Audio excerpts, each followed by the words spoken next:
Welcome to r/malicious compliance, where we share stories of people conforming to the letter, but not the spirit of a request. And today we have 3 great stories, so subscribe, hit the like button, and let's begin. The first story. I went out to clean up after my dog. After the neighbors yelled at me, they were in shock. The second story. General manager gives me an ultimatum to either lose my second job or quit the current one. I quit, ended up better for it. The third story. My shipmates couldn't help but brag about that stupid drunk SH, so one officer and a sailor were fired. The first story is, oh, you mean right now? Okay.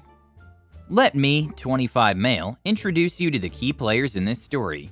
First, we have my dog. She's a service animal, and as a result is very well trained. Up next, my annoying and petty neighbors. I live in a small duplex with an even smaller front yard that isn't fenced in. The only thing separating the duplex and the neighbor's house is a very narrow driveway. It's important to note that when I refer to the neighbors, I am not referring to the residents of the connecting unit of the duplex, but the owners of the house a driveway over. My neighbors have a history of annoying behavior. For starters, they are extremely socially awkward. They watch over us like hawks, have never been able to hold a conversation with us despite us being friendly and trying, and are some of the most passive-aggressive people on earth. Maybe it's because we're college-aged and they have something against the Utes, but whatever the reason, they have it out for us. The neighbors have called our landlords to tell them that we're partying at all hours of the night. The family, with infants in the connecting unit, the unit that shares a wall with us, have never once complained. When the landlord asked them about these complaints, they always denied it. For reference, aside from me, none of the other residents of the house even drink. I drink on occasion, once every few months, but never at the house, out of respect for the sober people. The neighbors called the city over the course of several months and got one side of the street turned into a no parking zone, because we have 4 cars in total, one for each person that lives in our unit, and have to park on the street. This obstructed their view. As a result, we started parking in front of their house on the legal side of the street. One day while we were gone, they moved their truck from their driveway, that has ample parking, to the street to block us from parking there. Their truck didn't move for around 6 months. Anytime my dog goes number 2 in the yard and it sits for more than a few hours, they call the landlord to report it. Because of my disability, I can't always get to it immediately. My landlord understands this, and understands how the neighbors are, so she had stopped saying anything aside from laughing with me about how ridiculous and annoying these people are. This is just a short list of my grievances with our neighbors. I could go on, but by now you get the point. Well, yesterday morning I let my dog out as per usual. I was in my underwear, as I had just rolled out of bed. Let's just say that they don't hide much of anything. I'm standing in the doorway where my neighbor's house is blocked from my view. As my dog is sniffing around in our yard, I look down at my phone. A few seconds later, I hear our neighbor, the wife, shout, "No, don't do that here. Get out of our yard. Stop that," in a very panicked voice. Turns out they were all sitting outside. By the time the neighbor had shouted, it was too late to call my dog back over. She was in the process of gifting them a big present. I shout, "Hey, I'm sorry about that. I'll come get it. Give me a minute," and call my dog back inside. Dead silence. About 15 seconds go by. I was on my way to my room to throw some pants and a shirt when I hear a muffled shout from the husband. "Come pick this up right now." I chuckled to myself and shouted okay with a huge grin on my face. I knew what I had to do.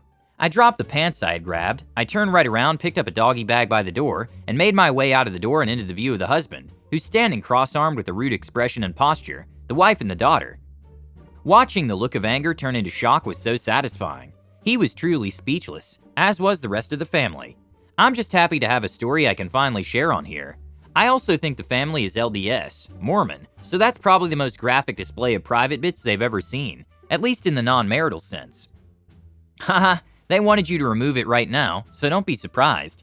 Maybe next time they'll think twice about not doing it. You can also sue them. Get all the evidence of all the complaints they've made and get a restraining order against them if they talk to you again.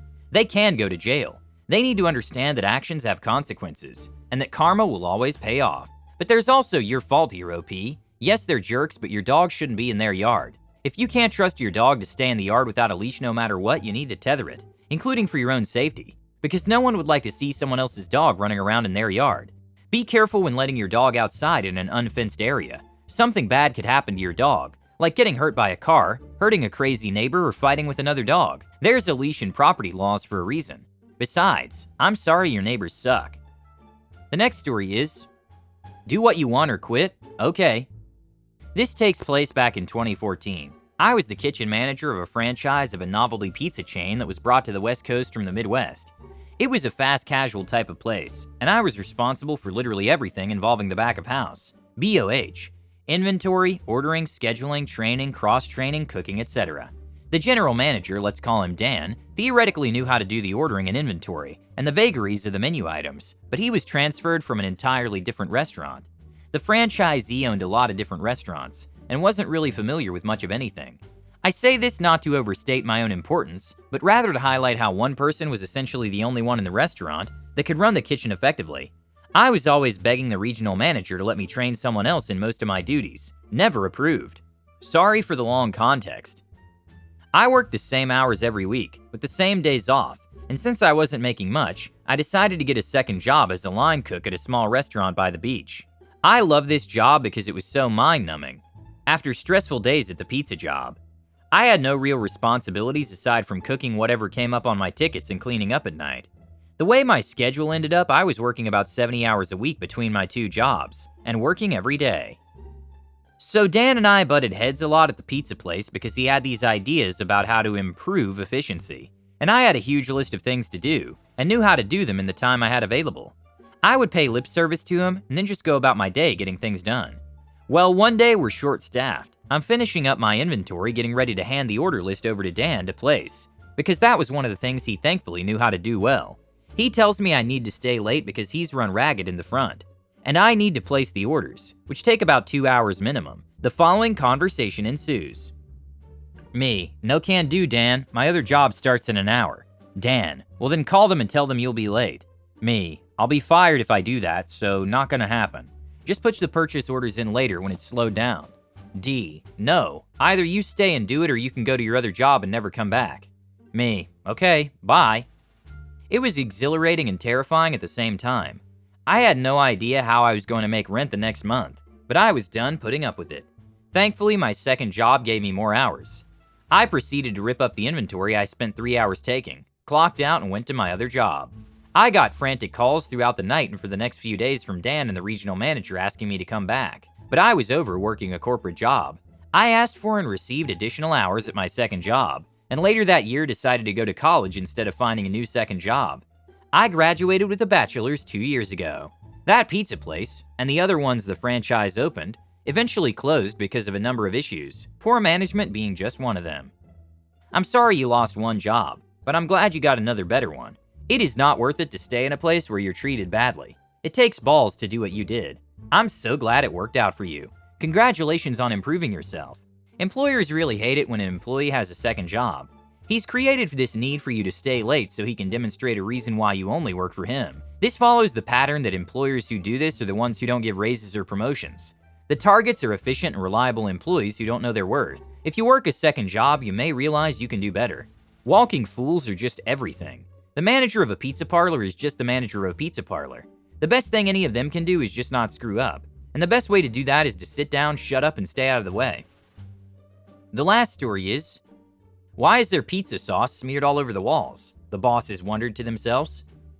20 years back, I worked on a tugboat sailing the Great Lakes. This was a really SH company, and they had more or less exhausted every available mariner living on the Great Lakes, so nobody on the lakes would even apply to work there anymore. As a result, I, Tennessee, and Kentucky river trash deckhand got hired on. From the get-go, it was an uphill battle. My hard work ethic and easygoing nature were overshadowed by my southern accent and inexperience with big cities. Hick was one of the nicer terms thrown my way in those 6 months. But the money was amazing, and I learned to eat plenty of SH, as I really wanted the job. After about 4 to 5 months, I began to get a bigger picture of the dynamic, and was vastly more confident in my abilities. At this point, I was unconsciously doing most, if not all, the deckhand's work on board. One way I got screwed was galley kitchen cleanup. One of the deckhands got galley cleanup in the morning, one got it at night.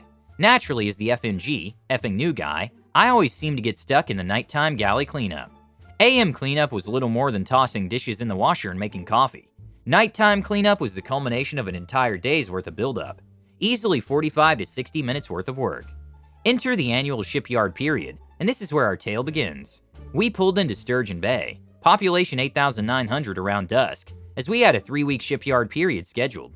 Now this company was death on drinking, instant firing, Of course, because we all had no loading and unloading the next day, we all went out to some local bar that night.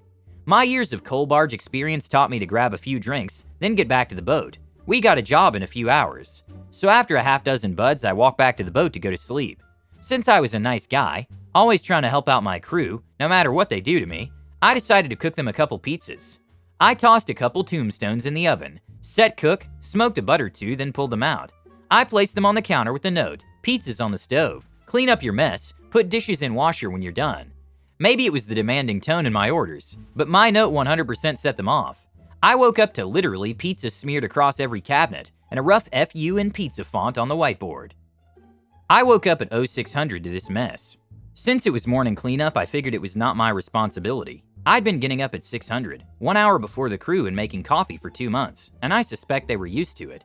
This time, the bigwigs from the office were in town, shipyard remember, and had let the captain know they would be aboard in the AM, and so they were. I was in the galley sipping my coffee when 3 of the bigwigs came down the stairs. I politely asked if anyone wanted coffee. They all said yes, former sailors, and sat in the galley staring at the pizza Picasso artwork decorating the bulkheads, walls, waiting for the captain apparently. After 10 to 15 minutes, the captain came down. He had that been drinking all night vibe to him, and was promptly horrified at the state of the galley. Of course, he immediately tried to show off by raging against me in the state of the galley. I reminded him that I was night cleanup, not AM cleanup. The more he tried to pin this on me, the worse he looked. It finally culminated in him trying to hammer me. "I know you have night cleanup, but couldn't you have at least wiped down the cabinets?" I'd had an hour to practice my answer. "When we left Toledo last week and I asked you for help cleaning the galley after the mess the longshoremen left, you told me, I volunteered for night cleanup, so it's my job, period. Well, now it's AM cleanup. Another deckhand has cleanup." He doubled down and ordered me to clean the galley to save face, but it was just digging a deeper hole. Best of all, my shipmates couldn't resist bragging about the stupid drunk SH they'd done that night.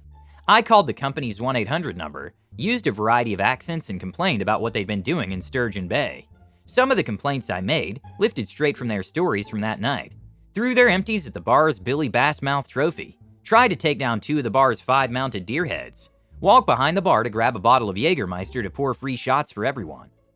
After getting kicked out, they weren't, kicking the side of a pickup parked in front, putting empties in several mailboxes between the bar and the shipyard, knocking a bass-shaped mailbox off of its mount, all of which they bragged about loudly. Long story short, 1 officer and a deckhand got fired. The captain had Sturgeon Bay hanging over his head as long as I worked there, 7 years, and the officer never effed with me, not once.